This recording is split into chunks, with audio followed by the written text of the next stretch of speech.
Fala Brasil, ou melhor, canal de Piracicaba, como vocês estão? Nós estamos hoje no Museu Histórico e Pedagógico Prudente de Moraes, gente, e vocês vão ver tudinho que vocês encontram nesse museu, que é uma riqueza que a gente tem aqui na nossa cidade de Piracicaba. Gente, a gente vai ter tour, vocês vão descobrir quanto custa para visitar o Museu Prudente, as ações que rolam por aqui, e a gente tá, gente, em nada mais, nada menos que a primeira, a antiga casa do primeiro presidente civil do nosso país. Gente, não é pouca coisa não, viu? E a gente tem tudo isso aqui na nossa cidade. Mas antes de vocês descobrirem tudinho sobre o museu, roda a vinheta, produção!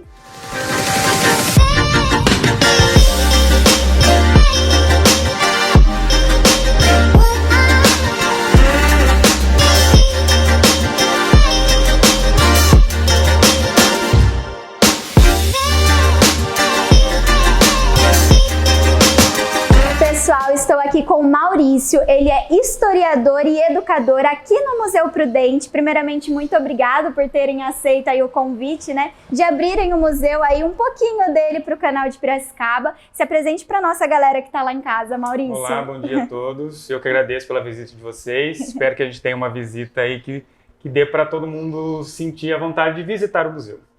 Que gostoso. E a gente vai aí junto com o Maurício, ele que vai guiar a gente durante esse vídeo, conhecer um pouquinho da história de Piracicaba, um pouco da história do primeiro presidente aí da República que a gente teve no nosso país, Prudente de Moraes. Então, simbora de tour pelo Museu Prudente.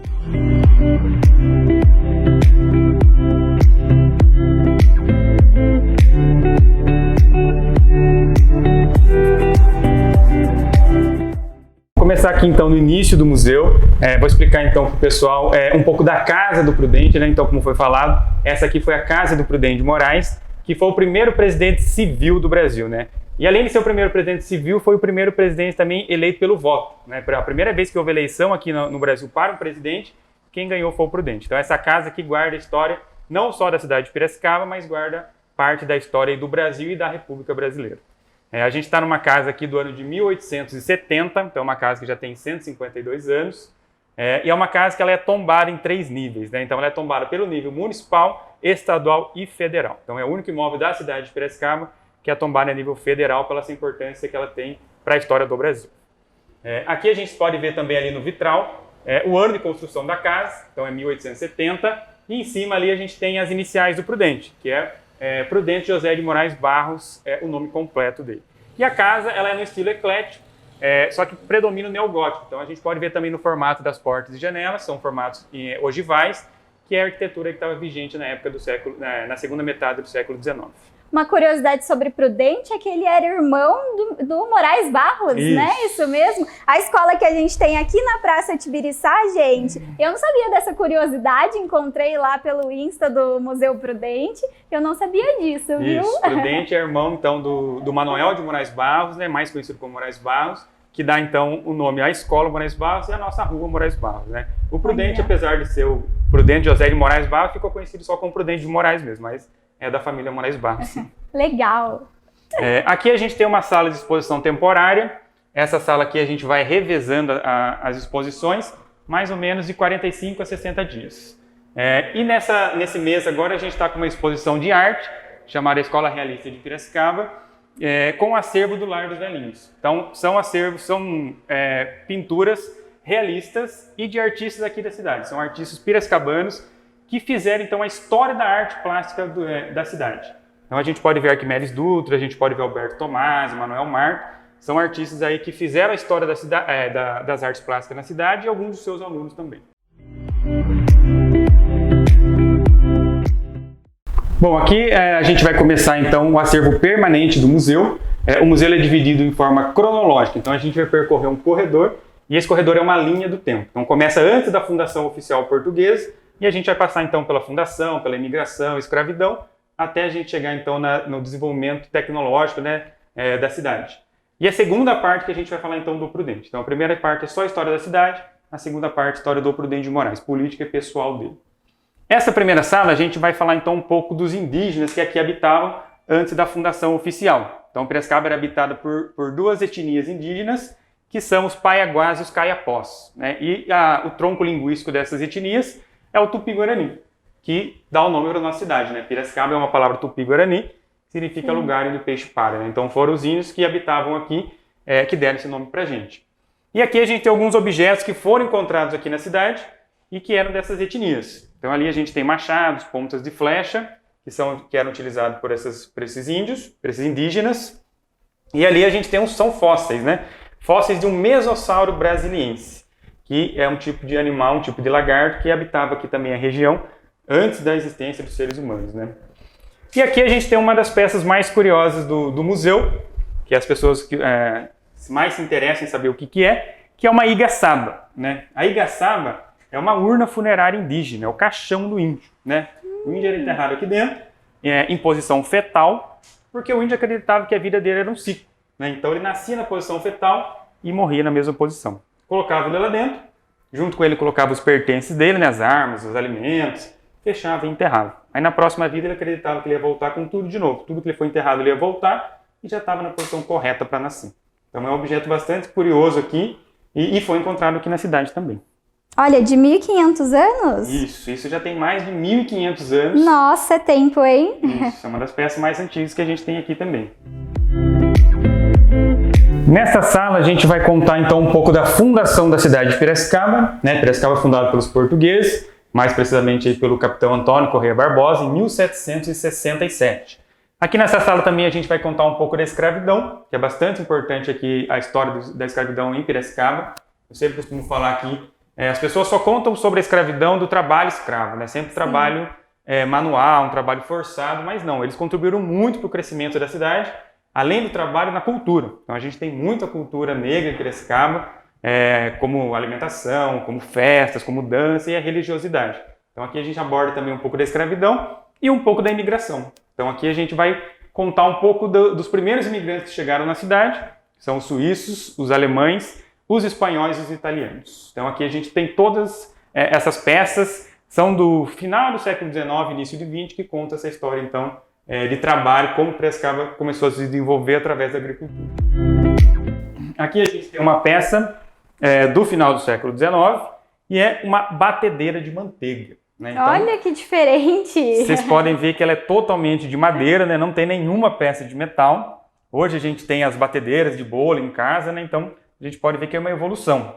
E ali embaixo colocava-se o balde, os alimentos que eram, né, necessários para fazer a manteiga, e se virando a manivela virava aquela hélice lá embaixo. Então ia batendo até a formação da manteiga.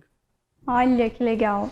Aqui a gente tem duas peças de famílias de barões aqui da cidade, né? Então aqui a gente teve o Barão de Serra Negra e o Barão de Resende. Sim. Então um pilão para fazer o café, que era do Barão de Resende, e um sino do Barão de Serra Negra, né? Que tinha uma capela ali na fazenda que já tinha o sino. Então vocês podem ver também ali que tem as armas do Império Brasileiro, porque o Brasil ainda era império, né? Não tinha passado por uma república ainda. E aqui no armário algumas peças da escravidão. Então, as pessoas que foram escravizadas aqui em Piracicaba, como eu disse que já era muito, né? Piracicaba foi a terceira maior cidade do estado de São Paulo em número de escravos. Aqui a gente tem uma peça de punição, né? Que era uma gargalheira, que era colocada no pescoço do escravo para punir e para identificar que era um escravo fugitivo, né? Então, colocava-se no pescoço e lá em cima, naquelas pontas, se pendurava um sino ou um pano vermelho. Então, era para punir e identificar um escravo fugitivo. E aqui a gente tem alguns objetos que os imigrantes trouxeram para cá, né? Então, um cilindro para amassar massas, roca de fiar e um desfiador de algodão. E na sala também a gente pode ver bastante arte plástica, né? São os quadros, alguns já com mais de 100 anos, que contam um pouco também da história e como Piracicaba era há mais de 100 anos, né? Então, a gente pode ver a transformação da cidade também através da arte.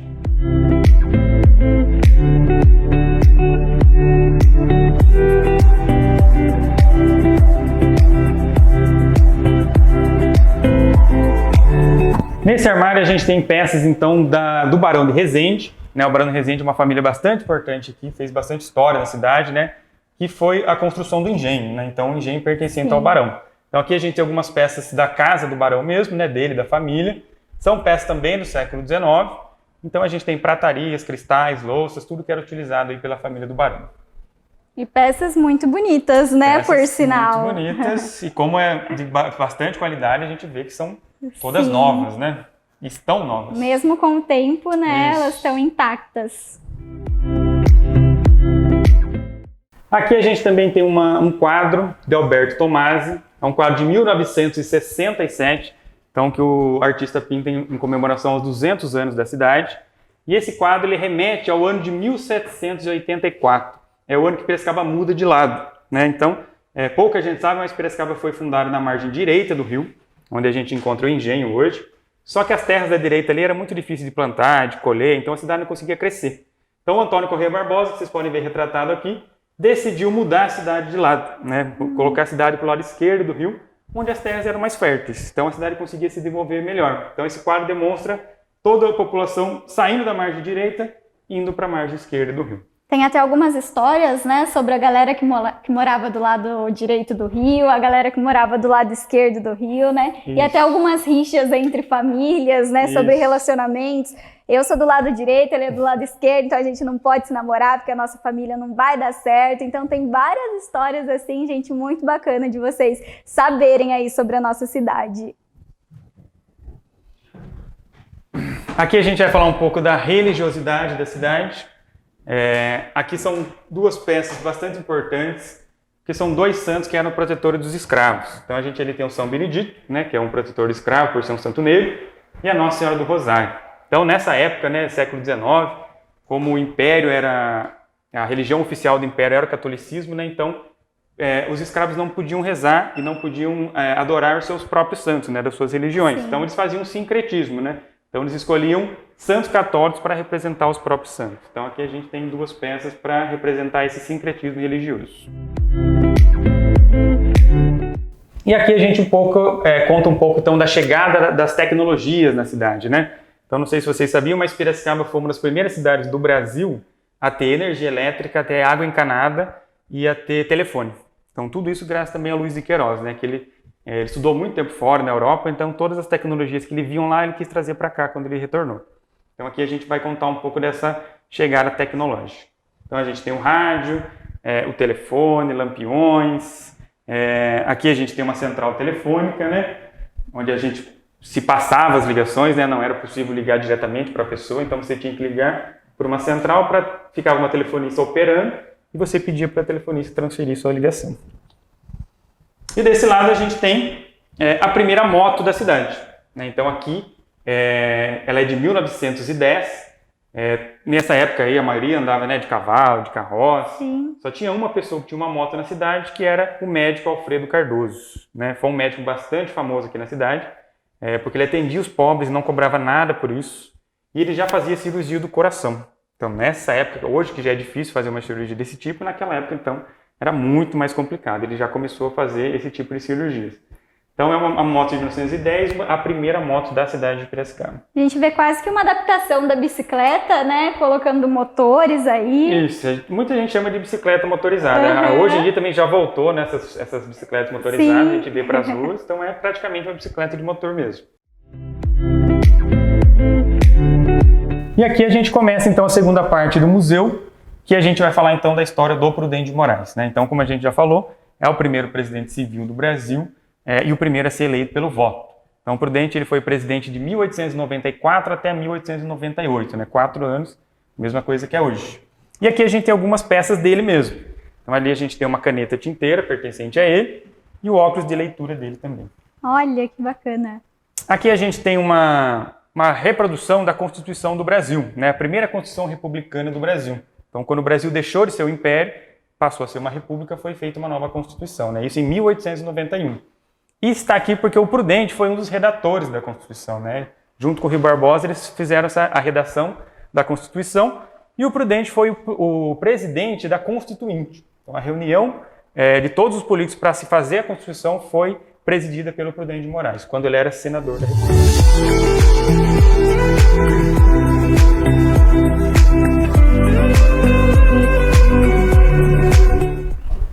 Nessa parte temos toda a linha do tempo da vida política do Prudente.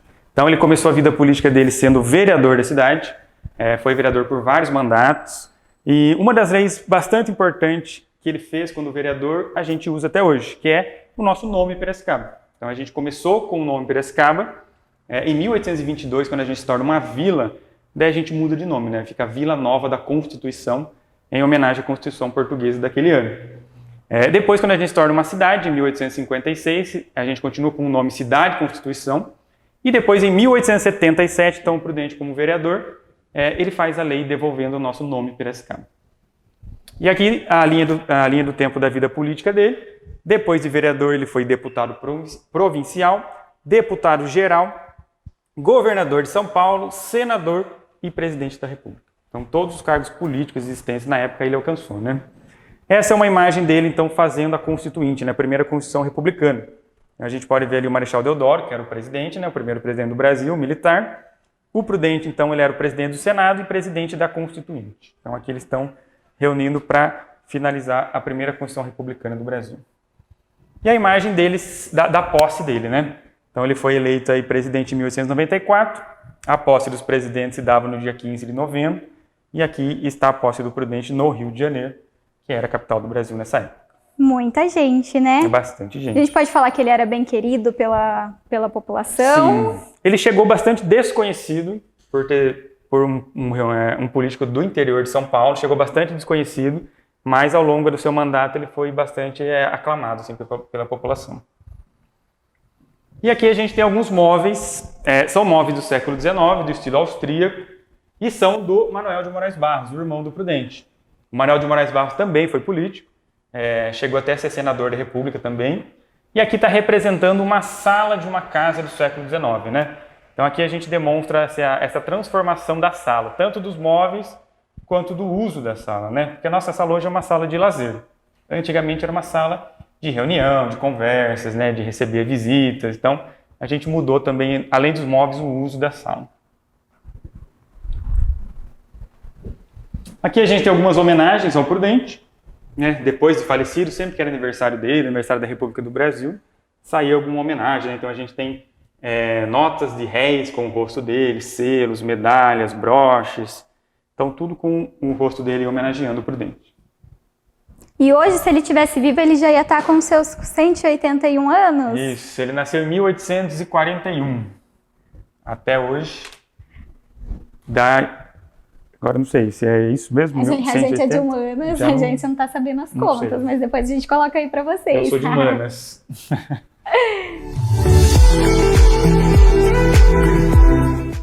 Essa sala a gente vai contar um pouco mais da vida pessoal do Prudente. Então aqui a gente tem toda a árvore genealógica dele, né? Pai, mãe, os irmãos, ele foi o filho caçula, a esposa e os 10 filhos dele. A gente também tem aqui um quadro de Itu, né? Porque o Prudente é ituano de nascimento. Só que ele veio muito novo para Piracicaba, então ele fez toda a vida dele aqui mesmo, né? Então ele começou a trabalhar aqui como advogado, fez toda a carreira política aqui e acabou falecendo aqui também, né? Então o nascimento dele é em Itu, mas a vida toda ele passou em Piracicaba. Tanto que é considerado pela maioria das pessoas como um próprio piracicabano, né? Poucas pessoas lembram do lugar de nascimento de Prudente. Sim. Aqui a gente tem um quadro da filha dele. Essa é a filha Terezinha, uma filha que faleceu com 11 anos, então ele tinha um carinho bastante especial por ela. E esse quadro está representando ela aí, já acho que perto dessa idade. E aqui são peças daqui da casa do Prudente, né? Ou dele, ou alguém da família, né? Então a gente tem esporos para montaria, né? Que era do Prudente, forma dos pés para fazer o sapato, que era de uma das filhas, pente para bigode. Aqui todos os objetos de decoração da casa, né? Como floreiras, jarros, taças, porta-guardanapo, tudo que pertenceu aqui ao Prudente ou alguém da família. E nesse painel a gente vai contar então os últimos momentos de vida do presidente. Então essa é uma das últimas frases ditas por ele, que é mais ar, Paulo, mais ar. Porque o Paulo é o Paulo de Moraes, né? O sobrinho e o médico dele, que cuidou dele até o fim da vida. E mais ar porque ele sofreu de tuberculose, né? Tuberculose, então, não deixa a pessoa respirar, né? Os pulmões já bastante comprometidos. Então, ele ficava pedindo para o Paulo, que ficava com um balão de oxigênio, ficava abanando ele, e até ele não conseguir mais respirar, e acabar falecendo, então, em 1902.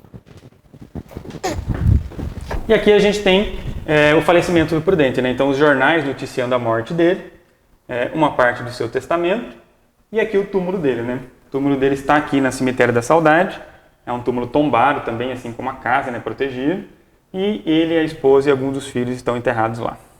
Que, aliás, é um túmulo majestoso, Isso, né? é um dos maiores ou o maior ali do cemitério. Sim. Esse ambiente, então, era o escritório de advocacia do Prudente, né? O Prudente é formado, então, em bacharel de Ciências Jurídicas pela Faculdade do Largo São Francisco, né, que existe até hoje, fica lá em São Paulo. E aqui é onde ele trabalhava, né? Então, a gente tem algumas peças que eram utilizadas por ele, como o baú para guardar as cartas, documentos, o tinteiro de prata e 3 espátulas que serviam para abrir as cartas, né, para rasgar o envelope. Aqui a gente também tem digitalizados todos os diplomas do Prudente, desde a faculdade e toda a carreira política dele até ele se tornar o primeiro presidente civil do Brasil. Esse acervo vocês têm guardado também físico aqui no museu? Isso, todo o acervo que a gente viu, a gente digitalizado, a gente tem o original, guardado numa reserva técnica, né? Então não é exposto, né, para conservação do documento, mas a gente tem todos os originais, sim. E temos também a pia. É uma pia inglesa, bastante bonita, né, feita detalhes à mão. E uma curiosidade que nessa época, então, quando o Prudente fez essa casa, não tinha água encanada ainda, né? Mas com o passar do tempo foi chegando água encanada nas casas, mas ainda era uma tecnologia bastante difícil. Então só tinha um ponto de água na casa, que foi colocado aqui, então, no escritório do Prudente.